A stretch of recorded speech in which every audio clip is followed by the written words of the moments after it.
So, I saw the movie Beauty and the Beast, the brand new live action Disney movie that came out on Friday, and I love it so much. It is amazing. So basically this vlog is going to be about my thoughts and feelings about it, all that fun stuff. So, first off, the actors, actresses, they were all amazing. Loved each and every one of them. They did great for their roles. Emma Watson as Belle, she did amazing. Like, I was a big fan of hers already from Harry Potter, so when I knew that she was going to be singing in a Disney movie, I already knew I was gonna like this movie basically, and I do. And then Emma Thompson as Mrs. Potts. Oh man, I love Emma Thompson. She is from, Nanny McPhee, Sense and Sensibility, Love Actually. She's a great actress, and I was pretty unsure how she would be as Mrs. Potts, especially when it came to singing Beauty and the Beast, but she did a phenomenal job. I loved it. She did a great job. Dan Stevens was the Beast. I'd never heard of him actually before this movie, just know that he's from Downton Abbey.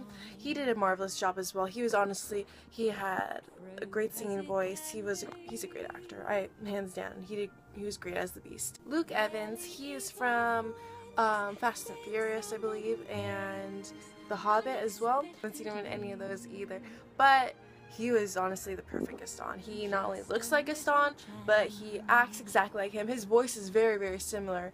The singing voice is very similar to the original movie as well. He did great. I actually kind of felt bad for him at the very, very beginning of the movie because he was just trying so hard to get Belle, and she would just keep on rejecting him. And I started to feel bad for the guy until he started turning into a really mean person. I mean, yeah, he was like conceited and all that fun stuff. But I mean, that's how Gaston is. That's why you love the guy in the first place.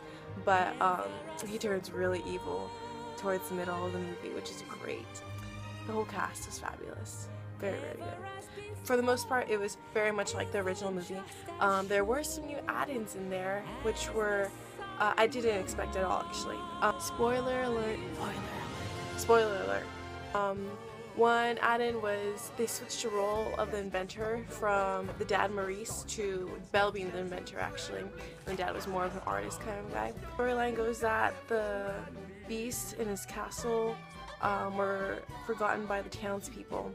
How Belle's mom died. We find out that the mom dies from the plague. Like, they had every single musical or every single song that the original one had, but in this one they added a couple more. One Maurice sang at the very beginning for a little bit, very, very short one. And the Beast had his own solo as well, which was really cool. It was when he finally let Belle be free to go and reunite with her dad when she saw her dad was in trouble.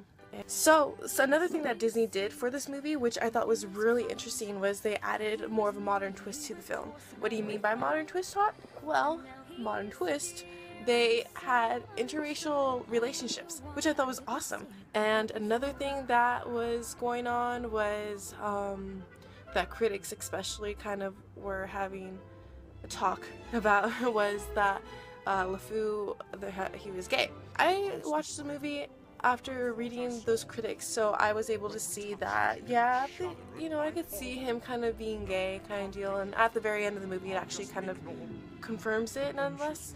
Like, my sister, she went to go see it, but she didn't know about the critics, and she didn't know what they were saying about it, but she came out and I told her about it, and she's like, yeah, I kind of guessed it. I just loved how Disney was able to add those two modern twists in there. So that was my take on the Beauty and the Beast movie. It was great. Go see it. You'll love it. And you'll thank me about it for telling you about it. Emma Watson is amazing. That's all I gotta say. Okay, that's it.